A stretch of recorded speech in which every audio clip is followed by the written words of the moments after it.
The latest Afrobarometer survey reveals that 75% of Ghanaians ranked the Electricity Company of Ghana as the worst public service delivery agency. Why am I not surprised? According to the reports, most Ghanaians are dissatisfied with government's delivery of public services such as electricity, healthcare, education, water and sanitation, as well as road maintenance.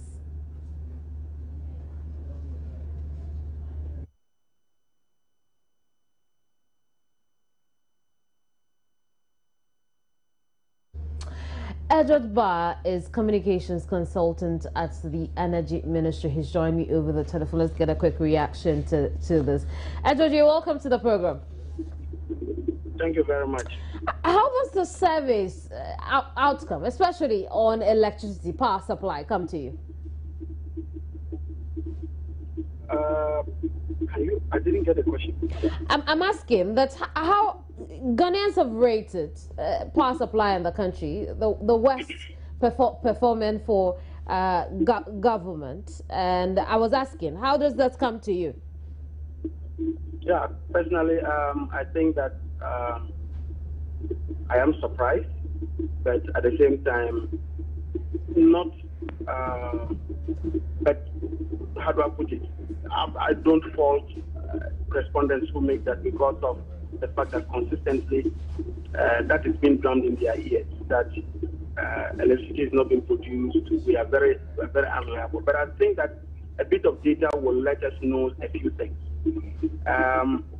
You remember, I guess this survey was purely based on perception. But I think that I need to now go to the facts, and on the facts we realize that, look, there has been an improvement, but it's just that it still does not meet the standard Ghanaians want. And I want to use two areas that will work out and work out very well. But at the end of the day, there's a correlation between the performance of the various sectors within the energy sector and the political leadership of the sector. It's clear, and you can see that from the discussion that goes on. If you look at the end of 2008, in terms of peak demand, that means the amount of power that we needed at between 6 and 12 in the evening, that's when we use power a lot. In 2008, the peak demand was 1,367 megawatts. I'm using 2013 also as a benchmark because that's when the year ends. That's when you do the calculation. If you look at the end of 2013, the peak demand was 1,943 megawatts. It tells you clearly that in terms of our demand, it has increased. Now let's look at the total electricity generated. The total electricity generated after the end of 2008 was 7,290.4 gigawatts. If you look at the end of 2013, the figure has increased to 10,583.2 gigawatts. Now, if you look at in terms of per capita, the electricity generated per capita, because that is where the availability of the power to the Ghanaians. After 2008, in terms of electricity per capita, was 363.5 kilowatt hours. If you look at the end of 2013, it has increased to 485.7 kilowatt hours. Somebody may say that you are generating this power, but maybe we are having losses. Therefore, even though you generate it, people do not get it. Let's look at the power that has been consumed by Ghanaians. In terms of electricity consumed per capita, after 2008, it's 316.3 kilowatt hours. After 2013, it's 399.4 kilowatt hours. This clearly indicates to you that in terms of availability of power for people to either use in the domestic activity and for industrial work, there has been an improvement. Even though, if you look at in terms of our peak demand, the peak demand has increased from 1,367 to 1,943, taking the 2 years that I'm using as comparison. So it tells you that in as much as in terms of perception, people think that, look, 75% of Ghanaians are not excited about what is happening. The reality on the ground is that people have really had power available to them. in 2008 as compared to in 2010. So the picture you have painted is the fact that, again, supply hasn't met demand. That's obvious. But those demanding are paying for it. Why haven't we expanded enough to meet demand? Good. Thank you very much. I think that it's important to realize that if you look at, and even giving you in terms of our load demand, it gives you a fair idea that as a country, our load demand annually has been increasing very abnormally. We're always talking about 10% increase annually. Now it is 12%. Indeed, if you look at the first 20 days of this year, it increased by 1.5%. So it tells you that in terms of our load demand, it's going up. So if we have a total available capacity of about 2,000, it means that for every year, you must add at least 200 megawatts if you are even talking of 10% increase. If you take a 200 megawatts plant and you want to put it up, from the period of negotiation and finance sourcing to the actual construction, it takes you between 24 to 36 months. So, whilst you have every year, you have 200 megawatts being asked of us in terms of demand, in terms of the increase.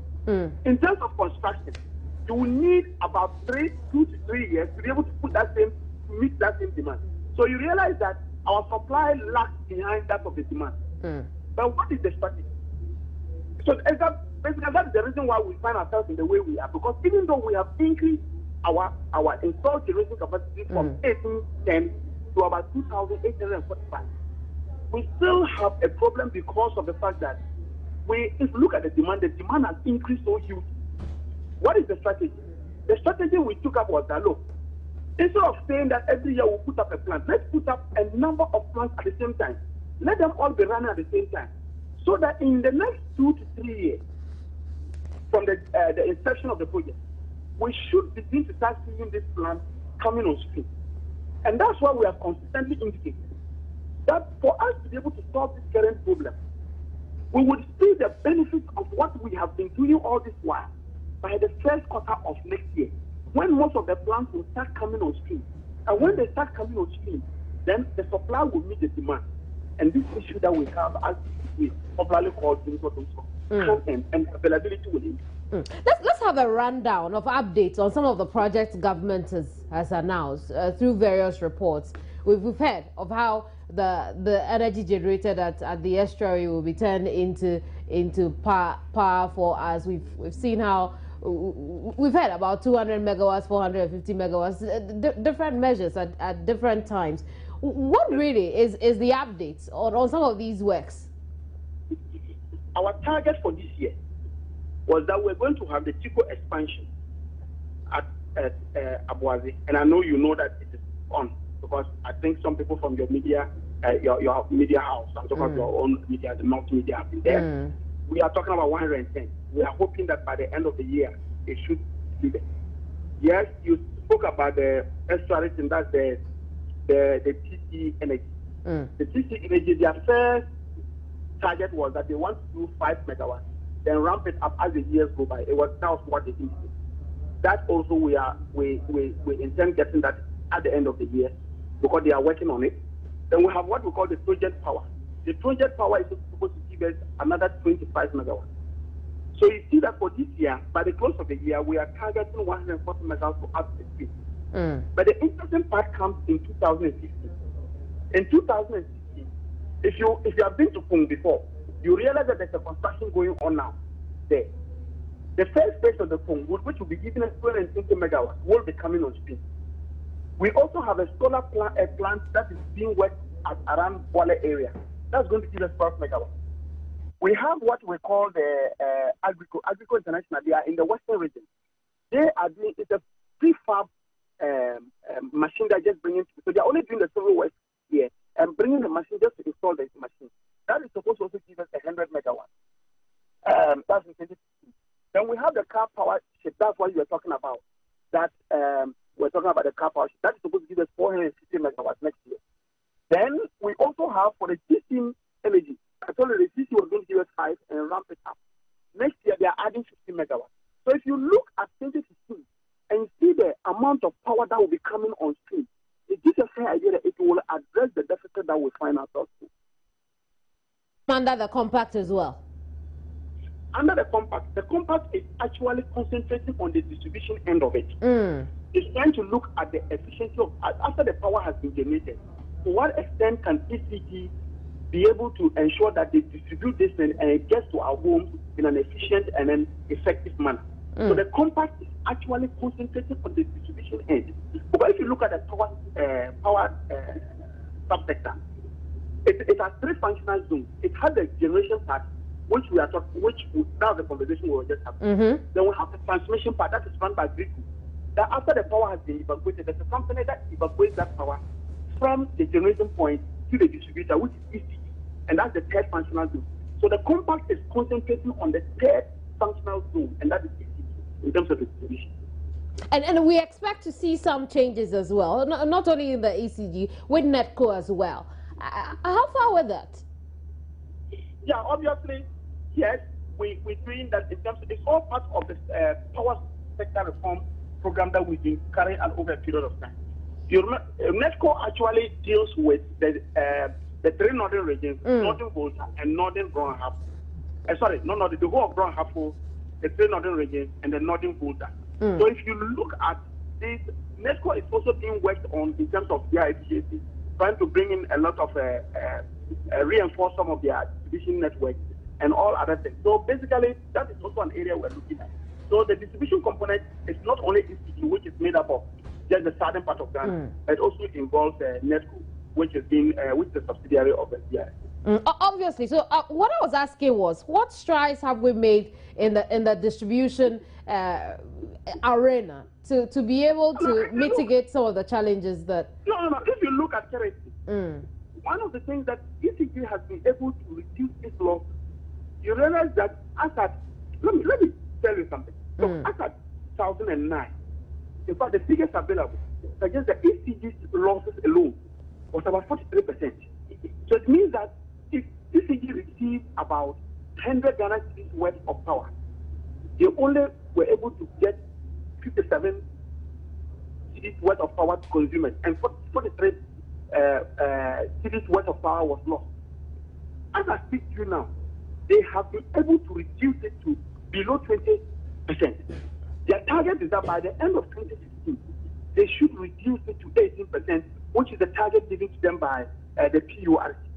So you see that, and these losses have not come just because of maybe some magic anywhere. It is because of a conscious effort of replacing obsolete equipment within the distribution network. New infrastructure being added and things of this nature. That is exactly what has improved their efficiency levels, and currently we are talking of less than 20%. If you look at both the technical and the commercial combined. That's huge. That's good. But what are some of these obsolete structures you have replaced? Yeah, you have situations where, for example, how do you call it again? Transformers. Transformers are terrible. They are old. You have some cable networks that have been there for God knows how long. You have bulk distribution, bulk supply points that CSP that are very old. You have some of them that are over congested. For example, if you look at, for a greater part of the time, we're always relying on Achimota as the DSP that was supplying for the Accra and its environment. Now we have one at Ajingano. If you come to Ajingano, you see one there. And then we have one at Madam. These are all additions to what is in Achimota, to be able to ensure that, look, Achimota now takes care of just a small, that's the Accra is part of Accra. Initially, this was a place that was taking care of the whole of Accra. But now they have brought in two DSPs to do. We've created another DSP in Kumasi. If you are entering just after Tech, that's here in US, on your left, just where you are going, you see there's a signpost that directs to that place. You have another DSP there that takes care of Kumasi and its environment. That do some in the western region and all other places. So these are some of the things that they are adding into the system to ensure that in terms of distribution, institution becomes efficient and then very effective. My other concern is also with institutions, especially institutions belonging to the state. That's all the ECG huge sums of money. We know that in the Ashanti region, for instance, the ECG embarked on an exercise of mass disconnection to take off some of these institutions, including private ones, off the grid. But how far we're changing the postpaid meters to prepaid meters? What update does the ministry have on this? Basically, if you look in terms, I just really do not have the data in terms of the replacement. But the last time I checked, in terms of state institutions, we had at least replaced about 85% of them. Now, there are some of them that actually speaking, we did not do. One, all emergency like hospitals. We did not replace them before for the fact that, can you imagine that you are on a theater table, they are operating you, and the credit finishes? That is dangerous. And so you may not want to rely on a prepaid one, but you rely on a credit meter with the hope that the hospital will do the right thing by paying the bill. The other areas have water pumping stations. If you put up a water pumping station off, it is not only the organization that you are punishing, but you will also be punishing people who will rely on the pumping station for water. And so, in places like this, we put postpaid meters. You have security installations that, in our opinion, must always have life if we want to have ourselves well secured by agencies that are responsible for that. And so, areas like that, we do those things. And of course, we also have the universities and other things that are also with postpaid. But what we have decided to do is that, look, the stuff that will put you on postpaid does not mean that you are absolved for paying your bill. If you do not pay your bill, ECG would come after you. And that is exactly what ECG is doing in Kumasi. By going, one of us, I read even on your own network about the fact that if you look at K-Poly had been disconnected because we were owing to the tune of about 2 billion. That's true. So, $3 million. Sorry, Ghana. So it gives you a fair idea that there is an effort to ensure that state institutions do not think that, power is given to them and is given to them free of charge. They must pay for it. They must budget for it and pay for it. Now, Ghanaians are looking forward to that time when the load shedding exercise will be eased out just a little for some convenience as far as power use is concerned. And because of that, we're looking forward to supply of gas from our processing plant here to add on to what we get from Nigeria. Now, we understand that testing is started. The testing process is started, and we started flowing some gas, just all on test levels. But when the Ministry of Energy went there to take a look at the processing plant, when do you think, or when were you told we could see this plant really come alive on commercial basis? Obviously, when it comes to what you're talking about is about the commissioning, using the gas to commission the plant. That's the technical commission. You cannot just by just your normal observation of the plant and just tell you that the commissioning will take either 1 month or just 1 week or to take 6 weeks.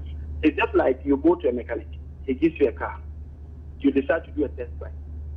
And before you start a test drive, you don't know what challenges are there. It is only when maybe you are on the N1 that you get to realize that maybe there's overheating, there's this.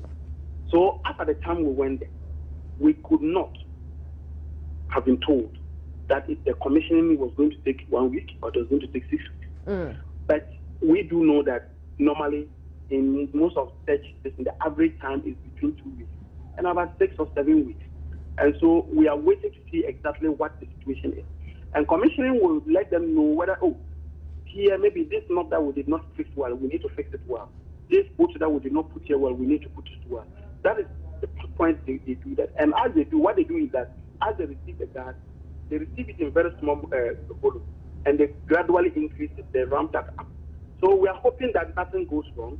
And if nothing goes wrong, in the coming weeks, they should be able to finish the technical commissioning and be ready to start supplying gas in reasonable quantity. Finally, on this one, the same survey mentioned the fact that the number of Ghanaians, or the Ghanaians they use in this survey, mentions the fact that they were not willing to pay more for these services. We want better supply. Is that realistic for you from the Ministry of Energy that you don't want to pay more, but you want better services? I can understand. Once before, I mean, I know you talking to me. If I were to ask you, would you like to pay more? You say no. If you ask me, would I want to pay more? I'll say no. So obviously, it is a response that is anticipated. But the issue is that, and that is the truth of the matter, that as a country, unless we pay cost-reflective tariffs, our services that we need, whether it is in television, whether it is in energy, whether it is in water supply, we will always have challenges. You know, for the private sector, they don't care. If you go, MTN can decide to tell you that, look, we are increasing this in this way. If you want to pay, fine. If you don't want to, because for him, he's a businessman, he wants to make money. Because most of the time, and the distribution companies are public institutions, we think that government should put some of these bills. But the truth of the matter is that if we use power efficiently and we pay the right tariffs, trust me, we will have money for the utilities to also plow back into investment and improve the service. Because, I mean, if you look at the cost, and I remember what Dr. Wukubobi said something. He said something. He said, look, compare the price of the amount you pay in terms of utility bill and compare it to the price of a candle and see over a period of, say, 1 month to see where you spend more. You spend more in buying candles than you pay your utility bill. That analogy was the one that was spot on in terms of how we should start paying my bill. So do we want to use the candle or want to use the electricity? If we want to use the electricity, we should be ready to pay cost-effective charges. Edward, we'll leave it here for now. Thank you very much for your time. I'm very grateful for it. Edward Barr is communications consultant with the Ministry of Energy. You're here on News Desk. When I come back, we'll talk about Sierra Leone. Don't go away.